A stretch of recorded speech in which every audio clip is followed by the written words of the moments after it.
Worship is an expression of our heart that leans towards God, surrendering our life and choosing to believe in Him in every single detail of our life. In good days, we worship Him. Even in bad days, we also worship Him. The heart of worship. Tema yang kita bahas adalah the heart of worship. Inti dari penyembahan itu apa? Nah, karena khotbahnya tentang worship, banyak yang usul gimana kalau pastornya selama khotbah, sesudah atau sebelumnya nyanyi dulu. Jadi ini usulan dari banyak orang dan minggu lalu saya juga udah nyanyi sih. Tapi di NDC yang di Bewok sama di Prisma. Dan hari ini saya mau nyanyi juga, saudara. Ya, jadi nyanyi tujuannya supaya yang usul mungkin ya, supaya terinspirasi jemaatnya suka nyembah. Ya, jadi kita berdoa, habis dengar saya nyanyi, semua suka nyanyi. Semua suka nyembah Tuhan. Oke, kita berikan kemuliaan bagi Tuhan.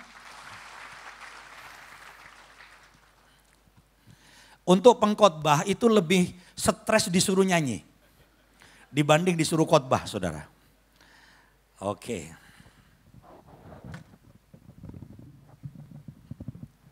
Minggu lalu Pak Denis yang khotbah ya? Nyanyi enggak? Oh, nyanyi di akhir. Kalau belum kita suruh nyanyi kan?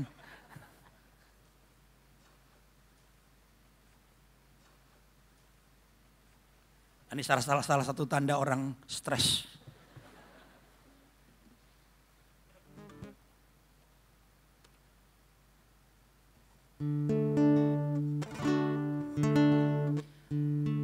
Ketika orang mau melakukan sesuatu agak tegang, sangat bagus untuk sebelum saya nyanyi nanti tepuk tangan, nanti jangan sekarang. Thank you pemain musik jangan ikut saya nyanyi. Jangan ikut saya main musik, nanti bagian terakhir saya mau nyanyi panjang, ada 3 lagu saudara, panjang.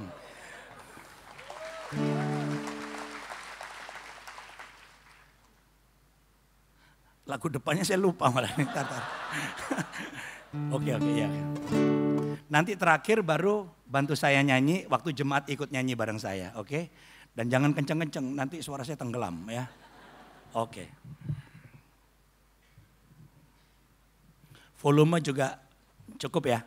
Oke. Nah, sekarang coba tepuk tangan buat saya, oke.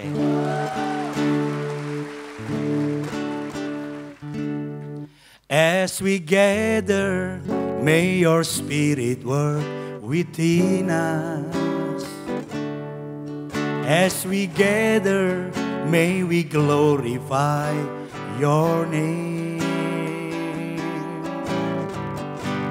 Knowing well that as our hearts begin to worship, we'll be blessed because we came. Oh Lord, we'll be blessed because we came. Saat kami berkumpul, Roh-Mu bekerja. Ajar kami memuliakan nama-Mu. Kala hati kami mulai menyembah, berkat-Mu atas kami Tuhan, berkat-Mu atas kami. Satu yang ku perlu, oh Bapa, satu yang ku perlu Tuhan,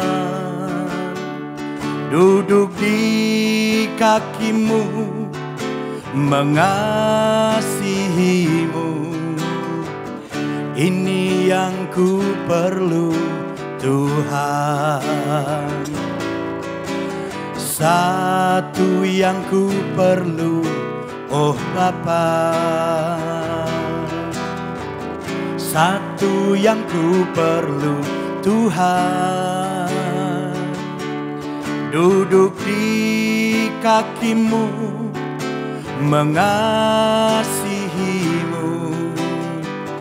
Ini yang ku perlu Tuhan. Kasih Tuhan teguh tetap berdiri, kemurahannya selalu abadi. Setiap pagi selalu baru, ya selalu baru. Besar setiamu Tuhan, besar setiamu. Mari sama-sama kita naikkan pujian ini. Kasih Tuhan teguh tetap berdiri, murahannya selalu abadi. Setiap pagi selalu baru, ya selalu baru. Besar setiamu Tuhan, besar setiamu. Setiap pagi selalu baru, setiap pagi selalu baru, ya selalu baru. Besar setiamu Tuhan, besar setia. Sekali lagi katakan, setiap pagi selalu baru, setiap pagi selalu baru, ya selalu baru. Besar setiamu Tuhan, besar setiamu.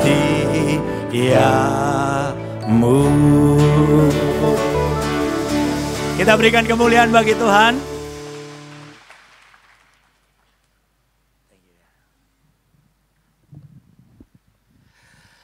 Oke, terima kasih juga untuk pemain musik. Kita tepuk tangan untuk pemain musik. Puji Tuhan. Baik saudara-saudara, kita akan dengar firman Tuhan. Dan judulnya adalah The Heart of Worship. Mari kita bersama-sama membaca Lukas pasal 4 ayat yang ke-8. Lukas 4 ayat yang ke-8. Tetapi Yesus berkata kepadanya, ada tertulis, engkau harus menyembah Tuhan Allahmu dan hanya kepada Dia sajalah engkau berbakti. Amin. Saudara-saudara, penyembahan sebenarnya merupakan prioritas nomor 1 di gereja. Dan juga penyembahan sebenarnya merupakan prioritas nomor 1 dalam hidup kita. Kenapa penyembahan menjadi prioritas utama? Sebab firman Tuhan mengajarkan bahwa kita diciptakan oleh Tuhan bukan untuk memiliki karir atau pekerjaan yang hebat. Namun yang paling utama kita diciptakan supaya kita bersekutu dengan Tuhan dan menyembah Tuhan. Itu sebabnya pujian dan penyembahan kepada Tuhan di gereja bukan sekedar selingan sebelum kita dengar khotbah. Namun itu harus menjadi prioritas yang utama dalam hidup kita. Saya sangat tidak setuju kalau ada WL pemimpin pujian yang berkata, saudara-saudara, sambil menunggu yang pada telat, karena masih kosong gerejanya, mari kita memuji Tuhan. Saya nggak setuju, kenapa? Karena pujian dan penyembahan itu bukan ruang tunggu. Dan yang paling penting itu khotbah, tidak. Sebenarnya dalam ibadah seperti sore ini, ibadah kita itu terdiri dari 2 bagian besar. Bagian besar yang pertama adalah ketika kita menyembah Tuhan. Itu bukan nunggu, bukan ruang tunggu, itu bagian besar pertama. Di mana pada waktu kita menyembah Tuhan, itu kita memberi kepada Tuhan. Dan bagian besar yang kedua adalah yang sekarang saya sedang berdiri, yaitu saya menjadi Juru bicara Allah menyampaikan firman Tuhan, Tuhan memberi kepada kita. Seringkali khotbah menjadi tidak menarik dan kita tidak dapat berkat. Kenapa? Karena kita nggak menyembah. Apalagi kita telat, masih keringetan, buru-buru kita duduk, pendeta udah khotbah. Dan seringkali membuat ibadah kita menjadi kering, menjadi kosong, menjadi kurang gairah, dan gak ada berkat di dalamnya. Mengapa? Karena banyak jemaat mengabaikan penyembahan. Itu sebabnya saya menantang saudara semua, jadikan penyembahan itu hal yang prioritas. Usahakan datang on time. Supaya apa? Saudara punya waktu menyembah. Dan waktu engkau menyembah, hatimu dijamah Tuhan. Dan saya melihat dalam banyak KKR, khotbah belum dimulai ketika jemaat menyembah Tuhan, urapan Tuhan turun karena Tuhan janji, aku bertahta di atas pujian umatku, dan tiba-tiba orang sakit berteriak karena orang sakit sembuh. Orang yang diikat kuasa kegelapan tiba-tiba berteriak karena setan keluar dari hidupnya.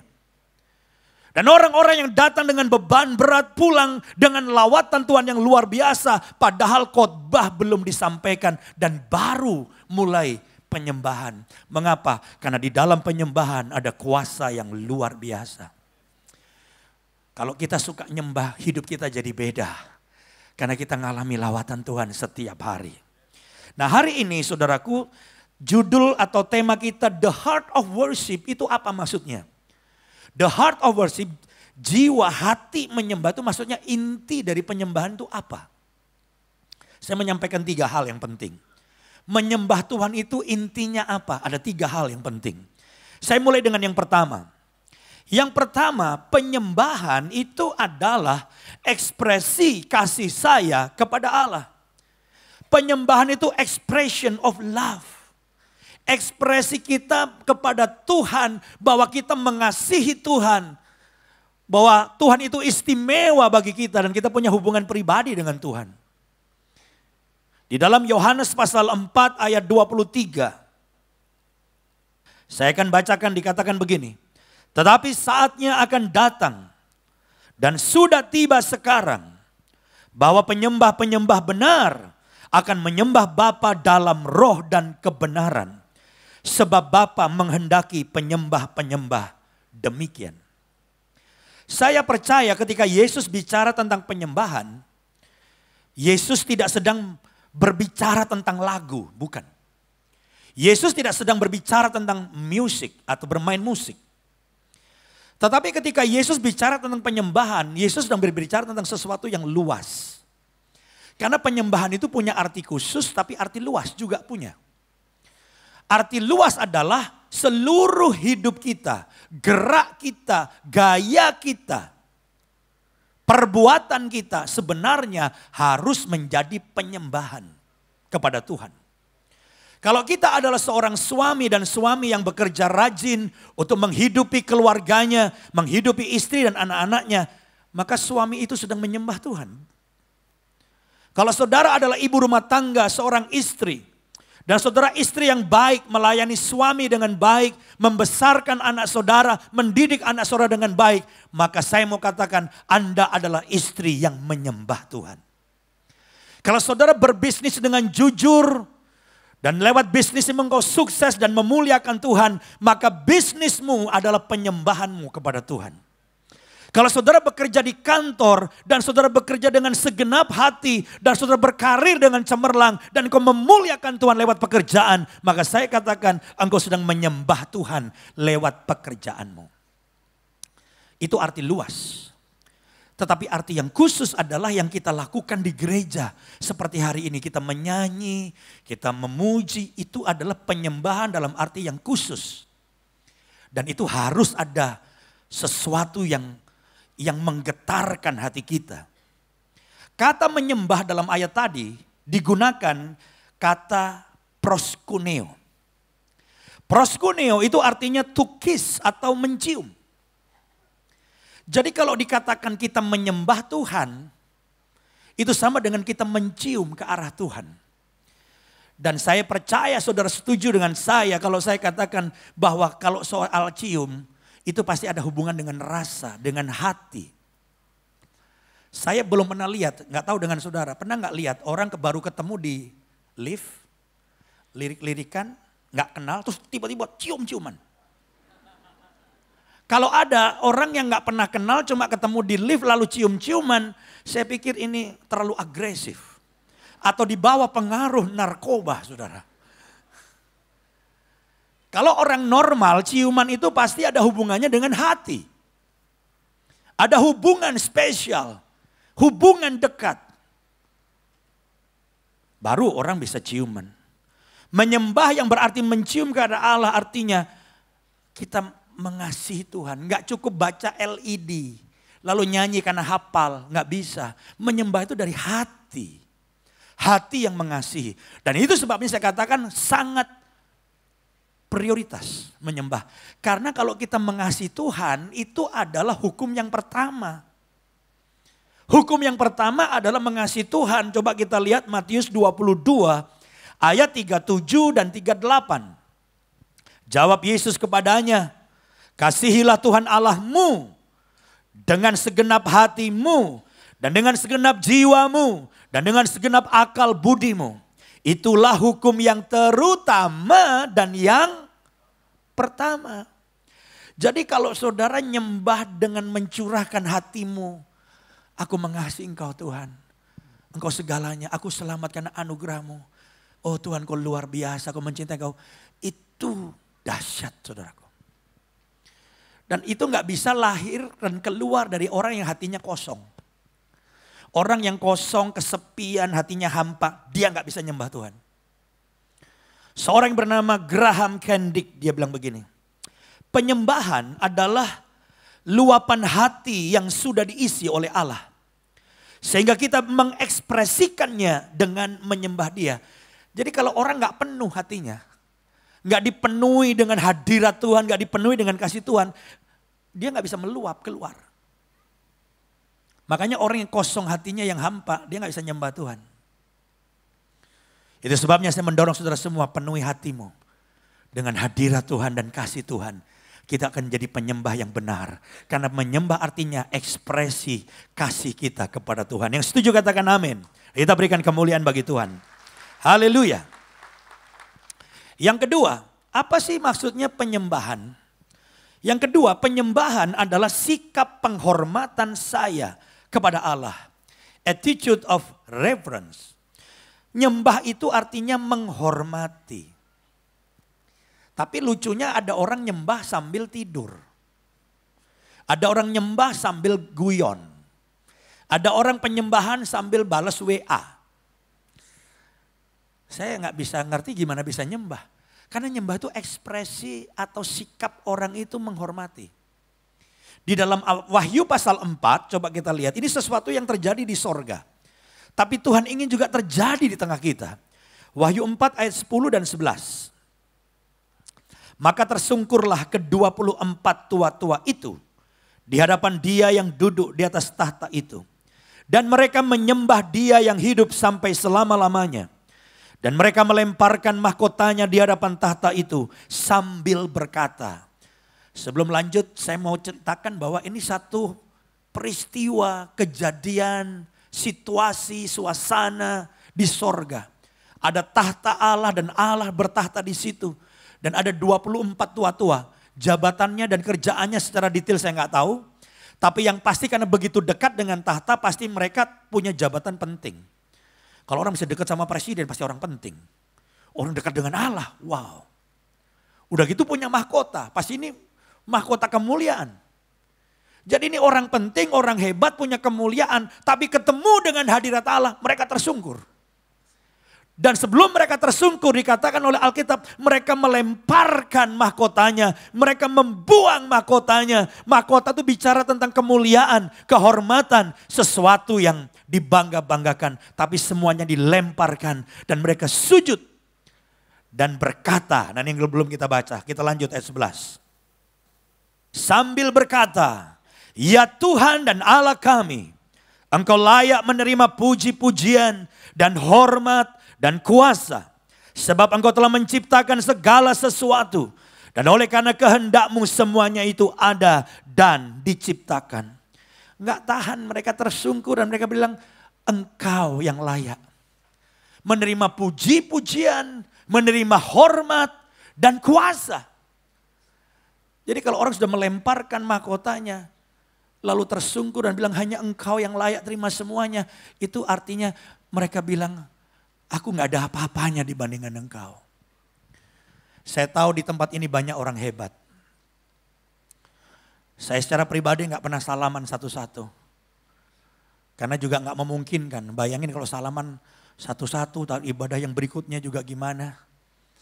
Tapi saya dengar dari pengurus, dari banyak orang yang beribadah, saudara adalah orang-orang yang luar biasa.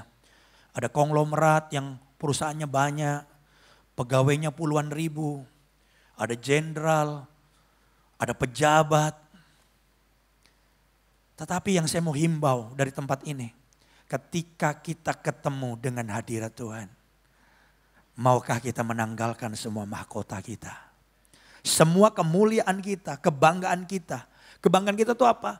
Ya pangkat kita, kekayaan kita, kehebatan kita itu harus ditanggalkan dan tersungkur di dalam hadiratnya dan berkata hanya engkau yang layak menerima segala kemuliaan, pujian, kuasa dan hormat sampai selama-lamanya. Yang setuju katakan amin. Yang mau menanggalkan mahkotanya katakan amin.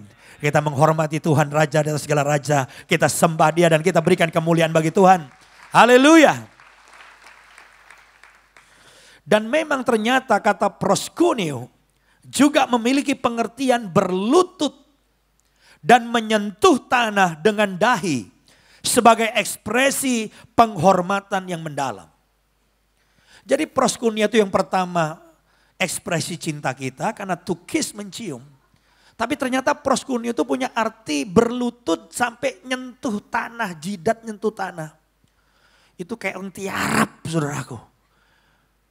Itu seperti 24 tua-tua tadi yang menanggalkan mahkotanya dan tersungkur.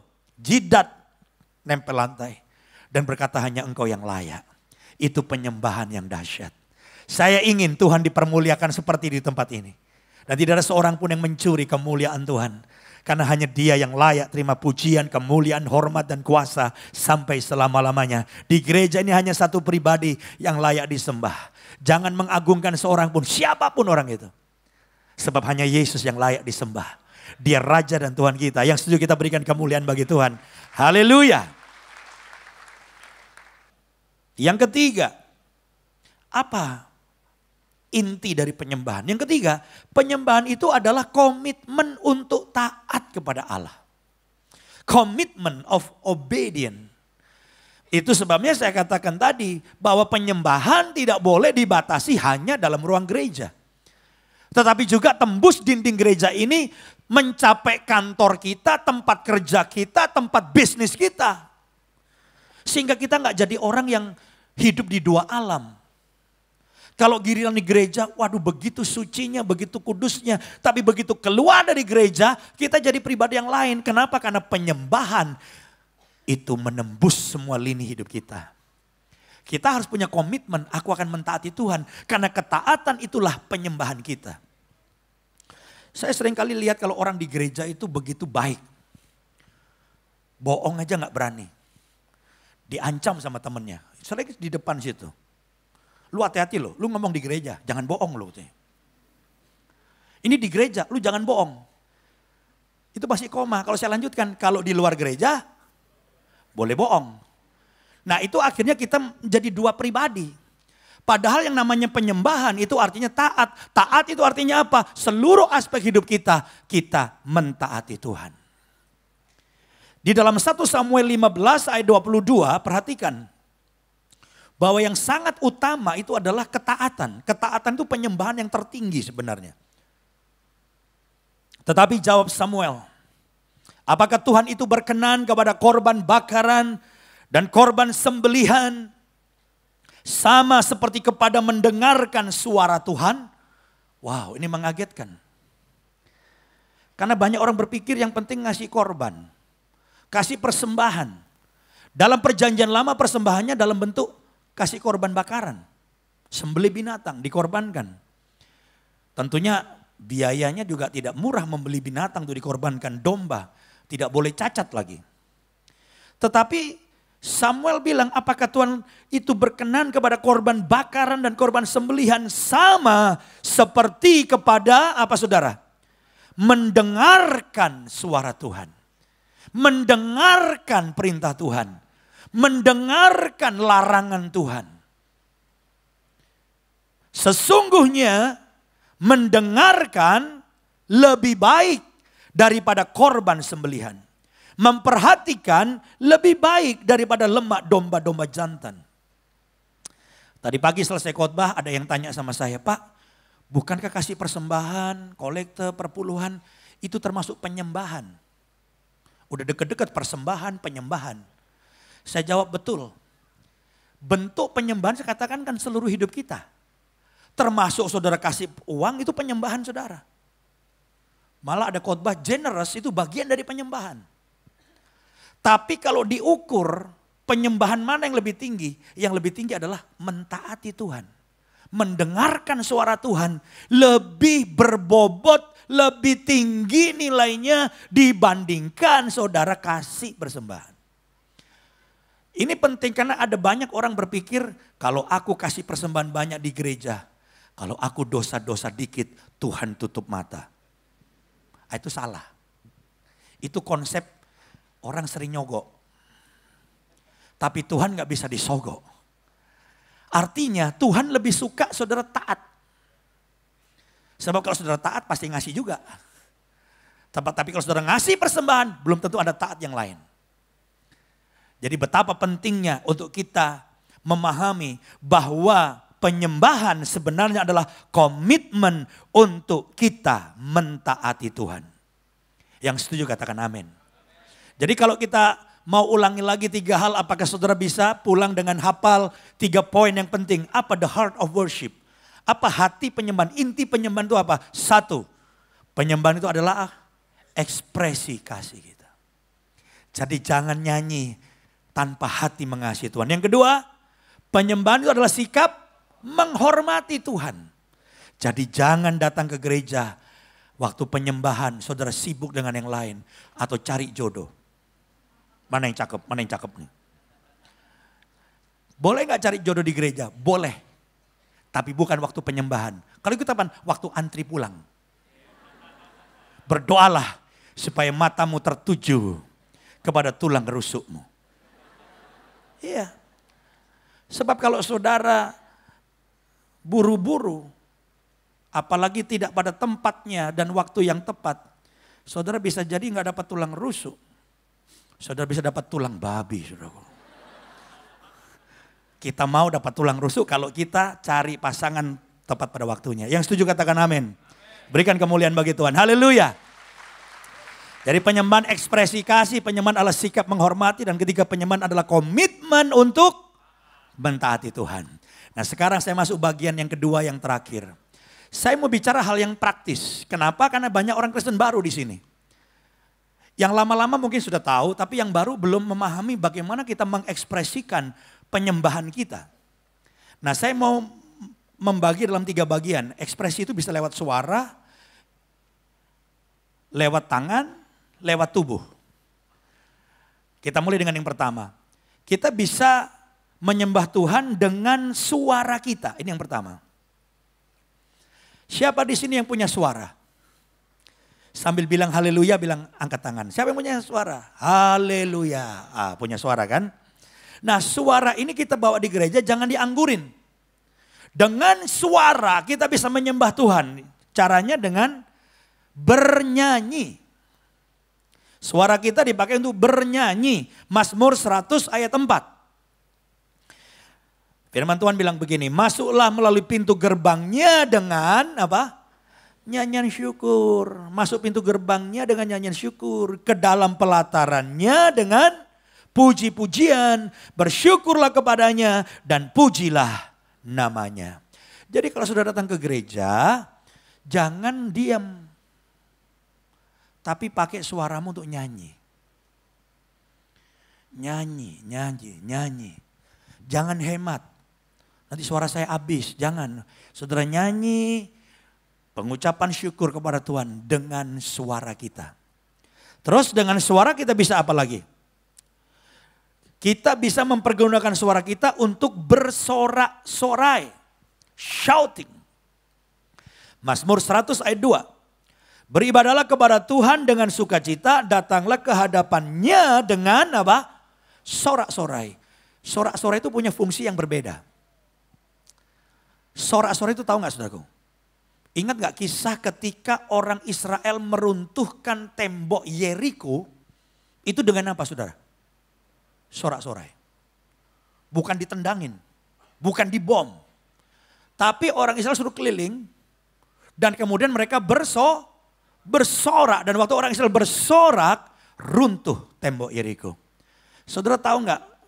Banyak jemaat datang ke gereja itu bawa tembok Yeriko. Apa tuh tembok Yeriko? Masalah, penyakit, problem, beban berat. Soal bisnis, soal keluarga, masalah suami, masalah istri, masalah anak. Itu kayak tembok. Kenapa? Bikin rasanya beban berat. Itu yang membuat suasana jadi suam. Ada gereja-gereja yang suam, kenapa? Jemaatnya stres semua. Datang dengan beban. Yang berasa beratnya siapa? Pertama, WL. Kedua, yang khotbah. Karena wajahnya stres semua. Wajahnya panjang-panjang kayak pepaya Cibinong. Itu WL stres, bayangin. Ayo saudara kita nyanyi. Jemaahnya diam aja. Enak aja lu nyanyi. Lu gak tahu utang gua banyak. Ada amin saudara. Jemaah diem. Ada amin. Dipelototin. Sampai ada WL yang saking stres berkata, ada amin gak sih? Gitu saudaraku. Kesian. WL-nya udah stres, udah basah kuyup saudaraku. Nah itu gimana caranya? Seakan-akan penyembahan kita gak tembus ini. Kayaknya ada selaput itu. Yang mencengkeram, bikin orang rasanya itu gak ada gairah menyembah. Saya bilang gak ada cara lain. Suruh semua jemaat berdiri. Habis nyanyi, suruh mereka bersorak-sorai. Karena saya tiba-tiba teringat waktu itu saudaraku. Tembok Yeriko diruntuhkan karena sorak-sorai pujian anak-anak Tuhan. Yang setuju berikan kemuliaan bagi Tuhan. Haleluya. Tiba-tiba selaputnya tembus. Tiba-tiba penyembahan kita naik ke atas. Dan tiba-tiba lawatan Tuhan terjadi. Sehingga sudah beda. Wih kok tiba-tiba beda ya. Suasana tuh bisa mendadak berubah dalam waktu 5 menit. Dari stres, suam, dingin. Suam, gelap, tiba-tiba das. Tiba-tiba orang nangis. Tiba-tiba orang dijamah Tuhan. Tiba-tiba ada yang teriak. Wah itu keren saudaraku. Itu terjadi ketika tembok-tembok Yeriko diruntuhkan dalam hidup kita. Terus dengan apa lagi? Kita bisa menyembah dengan suara kita. Dengan berkata-kata. Nggak nyanyi tapi kata-kata kita. Mazmur 66 ayat 8. Pujilah Allah kami. Jadi memuji itu bisa dilakukan bisa juga dengan kata-kata. Karena mungkin nggak jago nyanyi atau suaranya fals atau gimana saya nggak ngerti. Tapi bisa lewat kata-kata. Tuhan kau besar. Aku memujimu, aku menyembahmu. Ini memuji Tuhan. Pujilah Allah kami hai bangsa-bangsa dan perdengarkanlah puji-pujian kepadanya. Kalau puji-pujian biasanya dilakukan. Jadi lewat kata-kata, lewat sorak-sorai, lewat nyanyian kita pergunakan suara kita. Lalu yang kedua sekarang. Yang kedua penyembahan dengan tangan kita. Saya percaya kita semua tangannya dibawa ke gereja kan? Gak ada yang ditinggal di rumah kan? Coba saya mau tes atau bukan tes, cek. Apakah semua tangannya dibawa? Apakah saudara semua bawa tangannya? Yang bawa bilang haleluya, sambil angkat haleluya. Siapa di sini yang tangannya susah diangkat? Kesemutan mau pianswi, bilang dalam nama Yesus aku angkat. Dalam nama Yesus. Dalam nama Yesus. Terus jangan berhenti, puter dalam nama Yesus. Dalam nama Yesus. Nah lama-lama nanti pianswinya kabur saudaraku. Nah tangan ini gak boleh dianggurin. Pada saat saudara datang ke rumah Tuhan, pergunakan tangan saudara untuk menyembah Tuhan. Dengan cara gimana? Dengan cara tangannya diangkat, mengangkat tangan. Mengangkat tangan, Mazmur 134 ayat 2. Angkatlah tanganmu ke tempat kudus dan pujilah Tuhan. Jadi angkat tangan itu bukan iseng-iseng. Angkat tangan itu saudaraku perintah Tuhan, angkat tanganmu.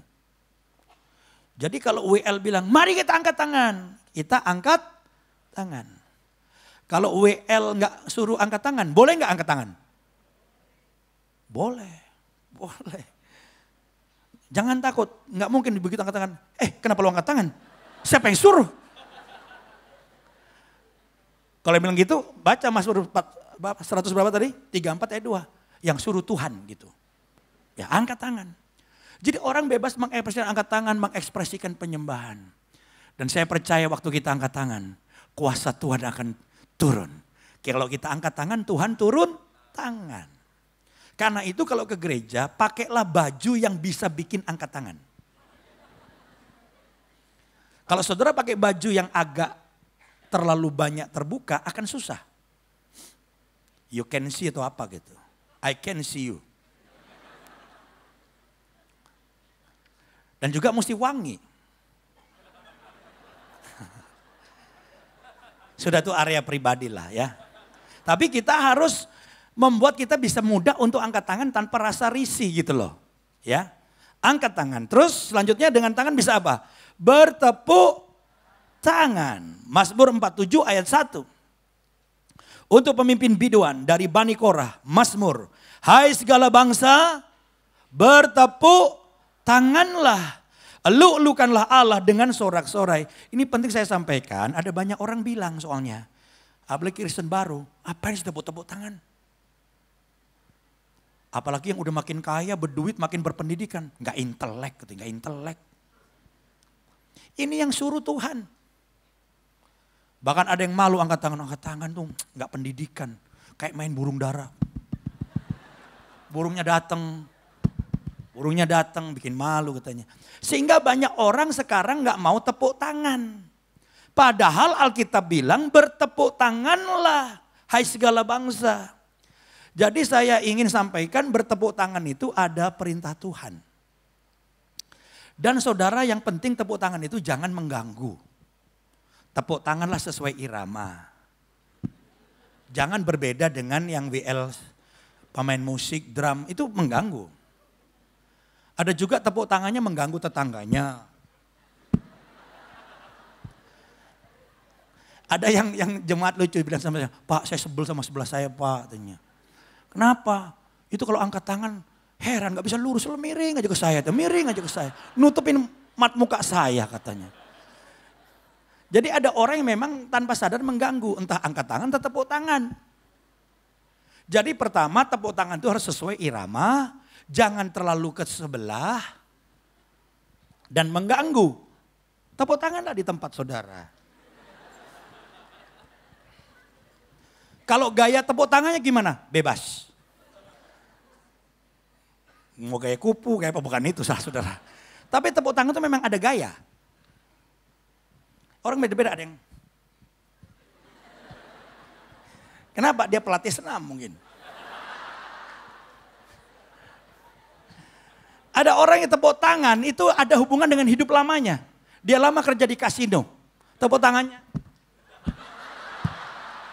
Kayak ngocok kartu saudaraku. Itu juga nggak dilarang. Nggak apa-apa asal iramanya benar dan tidak ke tetangga.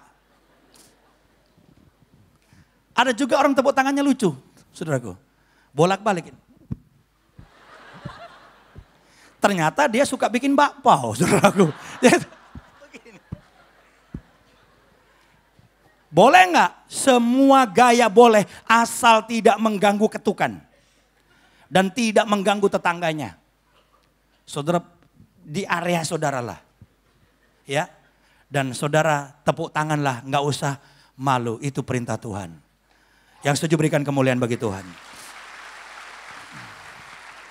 Terus tangan kita bisa memainkan alat musik. Mazmur 149 ayat 3. Biarlah mereka memuji-muji namanya dengan tari-tarian. Biarlah mereka bermazmur kepadanya dengan rebana dan kecapi. Zaman dulu belum ada keyboard, drum, saxophone.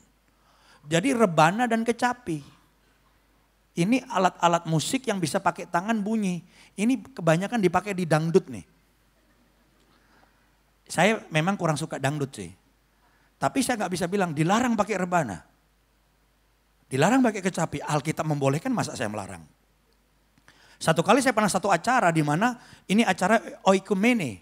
Jadi banyak aliran gereja. Saya juga ada di sana.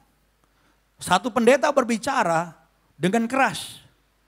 Ini ibadah pakai apa yang dipukul tuh? Drum. Terus dia bilang, drum itu musiknya iblis katanya gitu. Kalau menurut saya, drum bukan musiknya iblis. Kalau di drum dipakai di NDC, ini musiknya Tuhan. Tapi kalau dipakai sambil pesta narkoba, ya itu musik iblis. Jadi sebetulnya musik itu amoral. Tergantung dipakainya apa. Dan kita nggak bisa membatasi, semua alat musik bisa untuk kemuliaan Tuhan. Yang setuju katakan amin. Berikan kemuliaan bagi Tuhan. Haleluya.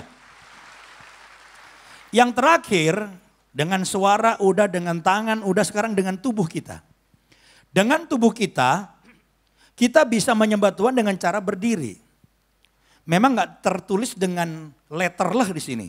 Contoh misalnya Mazmur 135 ayat 2. Hai orang-orang yang datang melayani di rumah Tuhan. Di pelataran rumah Allah kita. Nggak ada kata berdiri. Tapi kita tahu bahwa dalam posisi itu mereka berdiri. Karena tidak ditulis mungkin karena berdiri termasuk salah satu sikap yang umum lah. Duduk, berdiri nggak perlu. Duduklah dengan menyembah Tuhan juga nggak perlu. Tapi intinya adalah dalam ibadah seperti ini kita boleh duduk. Tapi kita juga bisa menyembah pakai tubuh kita untuk berdiri. Yang setuju katakan amin. Nah di gereja NDC juga kita sering berdiri. Kenapa berdiri? Berdiri itu rasa hormat, tapi juga orang lebih semangat dibanding duduk pagi-pagi terus nyanyi pelan-pelan, itu bisa tidur. Nah dengan berdiri orang menyembah Tuhan dan semangat. Cuman kita kasih tahu WL, jangan berdiri dari awal sampai akhir.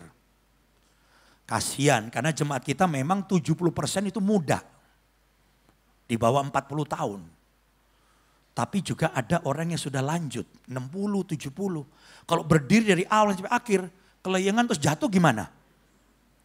Nah kalau WL-nya lupa, saudara mulai kelayangan, boleh nggak duduk? Jangan ragu, duduk aja. Nggak mungkin WL-nya bilang, kenapa kamu duduk? Kamu tidak menghormati Tuhan, semua berdiri kamu duduk. Nggak mungkin. Jadi kita paham ketika lupa, saudara capek, duduk. Nggak masalah. Amin. Oke, apalagi dengan tubuh kita? Menari. Mazmur 149 ayat 3 tadi sudah dibaca. Biarlah mereka memuji-muji namanya dengan tari-tarian. Biarlah mereka bermazmur kepadanya dengan rebana dan kecapi. Jadi menari itu juga ada di Alkitab. Tapi kita nggak lakukan semua nari. Kalau semua jemaat nari, rusak ibadah ini.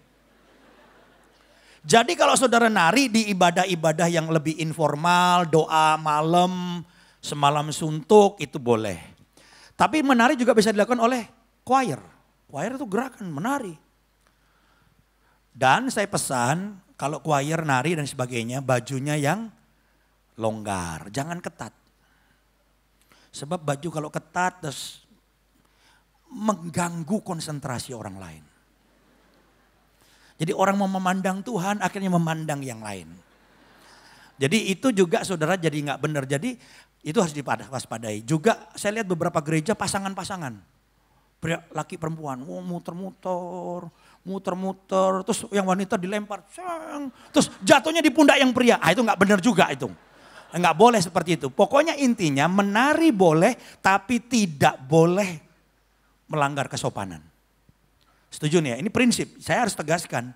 Jadi menari boleh tapi yang sopan. Yang terakhir, tubuh kita pergunakan untuk bertelut atau sujud. Pemain musik bisa siapkan diri, Mazmur 95 ayat 6. Masuklah, marilah kita sujud menyembah, berlutut di hadapan Tuhan yang menjadikan kita. Jadi kita juga ada namanya penyembahan itu sujud, berlutut. Tapi di gereja juga kita nggak bisa lakukan. Tapi sudah bisa lakukan di rumah. Sangat bagus dalam doa pagi. Sekali waktu duduk, sekali berlutut, sujud. Hati menghormati Tuhan bagus, tapi dilakukan dengan ekspresi tubuh itu bagus. Dan saya percaya jemaat NDC akan punya gaya hidup menyembah Tuhan. Pakai tanganmu, tubuhmu, suaramu untuk menyembah Tuhan. Saya percaya kamu memasuki dimensi yang baru. Mulai hari ini saya kepingin saudara lebih menghargai penyembahan. Itu bukan nunggu yang telat, bukan nunggu khotbah. Dalam pujian penyembahan ada kuasa Tuhan yang akan menjamah saudara. The Heart of Worship.